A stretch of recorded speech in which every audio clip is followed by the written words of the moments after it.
मध्य प्रदेश के मुख्यमंत्री शिवराज सिंह चौहान ने रायपुर में बीजेपी की वर्चुअल रैली को संबोधित किया। रैली से बीजेपी ने प्रदेश की कांग्रेस सरकार को निशाने पर लिया। रायपुर में बीजेपी की वर्चुअल रैली का रविवार को समापन हो गया। समापन समारोह मध्य प्रदेश के मुख्यमंत्री और बीजेपी उपाध्यक्ष शिवराज सिंह चौहान के संबोधन के साथ खत्म हुआ। इससे पहले प्रदेश के हर जिले में प्रदेश बीजेपी के नेताओं ने वर्चुअल रैली की। रैली को संबोधित करते हुए शिवराज सिंह ने प्रदेश की कांग्रेस सरकार को निशाने पर लिया। स्मार्ट सिटी जैसी परिकल्पना अगर प्रारंभ हुई है तो नरेंद्र मोदी जी के नेतृत्व में हुए है, और अभी भी क्या क्या नहीं दिया आपको। मनरेगा में रोजगार मिले, इसके लिए 40,000 करोड़ रुपए का अतिरिक्त पैकेज किया, जिसका 1200 करोड़ रुपया भूपेश बघेल जी आपको मिल चुका है। कितने लोगों को रोजगार दिया, कितने लोगों को काम धंधा किया। आज भारत का ये जो वैभवशाली स्वरूप दिखाई दे रहा है वो प्रधानमंत्री नरेंद्र मोदी जी के नेतृत्व के कारण दिखाई दे रहा है। आपने तो मिस्टर बंटा ढार की याद दिला दी। एक बंटा ढार थे मध्य प्रदेश में, उनका नाम मैं नहीं लेता, और नहीं तो स्नान करना पड़ता है। उस समय एक बंटा ढार वहां हुए थे। अब बंटा ढार संस्करण 2 अगर कोई है तो वो है मिस्टर भूपेश बघेल। तो वहीं छत्तीसगढ़ के पूर्व सीएम रमन सिंह ने भी प्रदेश की सरकार को निशाने पर लिया। रमन सिंह ने शराबबंदी को लेकर प्रदेश की सरकार को घेरा, साथ ही कांग्रेस को चुनाव से पहले ली गई शपथ भी याद दिलाई। मंत्री और कांग्रेस के सभी मंत्रीगण और कार्यकर्ता इस बात का जवाब देंगे।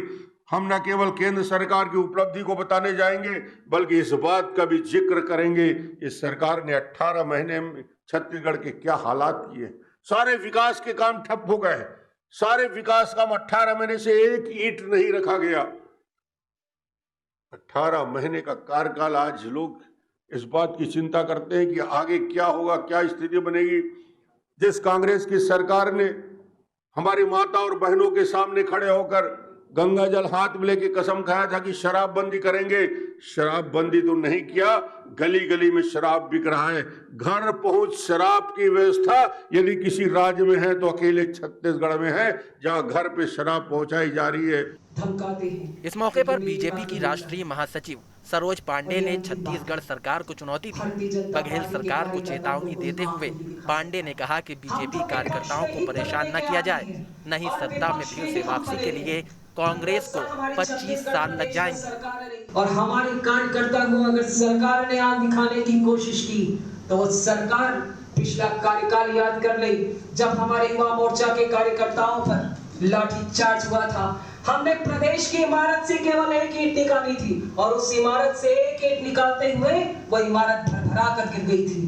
कांग्रेस वापस 15 साल तक इंतजार की है, और 15 साल के बाद भी किस परिस्थिति में आई है वो परिस्थितियां प्रदेश की सरकार को पता होगा। बीजेपी ने वर्चुअल रैली के सहारे कांग्रेस को निशाने पर लिया, तो फिर कांग्रेस ने पलटवार करने में देर नहीं की। कांग्रेस ने हर मुद्दे पर बीजेपी को जवाब दिया। वर्चुअल रैली के माध्यम से भारतीय जनता पार्टी छत्तीसगढ़ में कोई उनके नेता नहीं है, मध्य प्रदेश से नेता आयातित करके वर्चुअल रैली को संबोधित कर रहे हैं। और जिस ढंग से माननीय शिवराज सिंह ने आरोप लगाया है वो सरासर गलत है।